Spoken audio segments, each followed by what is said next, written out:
تا حالا فکر کردی قوی ترین و ترسناکترین انفجارهای دنیا کدوما بودن؟ از بمب اتم تا همین انفجار عجیب توی گمرک بندر عباس. بیا با هم بریم سراغ 10 تا از بزرگترین انفجارهای تاریخ. شماره 1: انفجار هیروشیما. آمریکا اولین بمب اتمی رو انداخت رو سر مردم هیروشیما. یه شهر با خاک یکسان شد و بیش از 140,000 نفر جونشون رو از دست دادن. شماره 2: انفجار ناکازاکی. 3 روز بعد از هیروشیما دومین بمب اتم هم خورد به ناکازاکی. این یکی هم حدود 70,000 نفر رو کشت و باعث شد ژاپن تسلیم بشه. شماره 3: انفجار بندر بیروت. توی بندر بیروت کلی نیترات آمونیوم بدون نظارت انبار شده بود که یک روز یهویی منفجر شدن. نصف شهر ترکید. بیش از 200 نفر هم جونشون رو از دست دادن. شماره 4: انفجار تونگوسکا. یه چیزی شبیه شهاب سنگ توی جنگل‌های سیبری ترکید.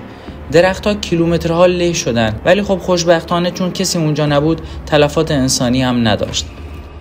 شماره 5: آزمایش‌های اتمی نوادا. آمریکا تو بیابونای نوادا کلی بمب اتم آزمایش کرد. اینقدر شدید بودن که بعضی وقتا زمین رو میلرزوند. خودشون گفتن برای آزمایشه، ولی معلوم نیست دقیقاً چی کار میکردن. شماره 6: انفجار بمب تزار. شوروی یه بمب آزمایش کرد که بزرگترین بمب اتمی تاریخ بود. صدای انفجارش از صدها کیلومتر اونورتر شنیده شده بود و حتی شیشه‌های خونه‌ها رو هم ترکونده بود. شماره 7: انفجار چرنوبیل.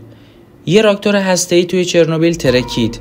کلی مواد رادیواکتیو پخش شد و شهرهای اطراف خالی شدن. هنوز اون منطقه دیگه قابل زندگی نیست.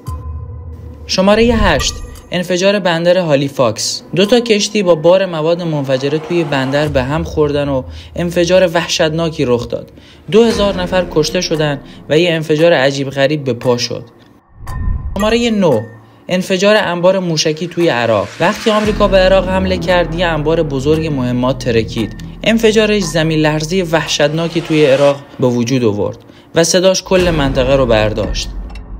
شماره 10: انفجار گمرک بندر عباس. چند وقت پیش متاسفانه توی گمرک بندر عباس یک کانتینر که انگار مواد شیمیایی توش بوده آتیش میگیره و منفجر میشه. صداش کل شهر رو برداشت و هنوزم دارن بررسی میکنن که دقیقاً چه اتفاقی افتاده. امیدوارم دیگه شاهد همچین صحنه‌های دردناکی توی کشور عزیزمون ایران نباشیم. تا ویدیوی دیگر، بدرود.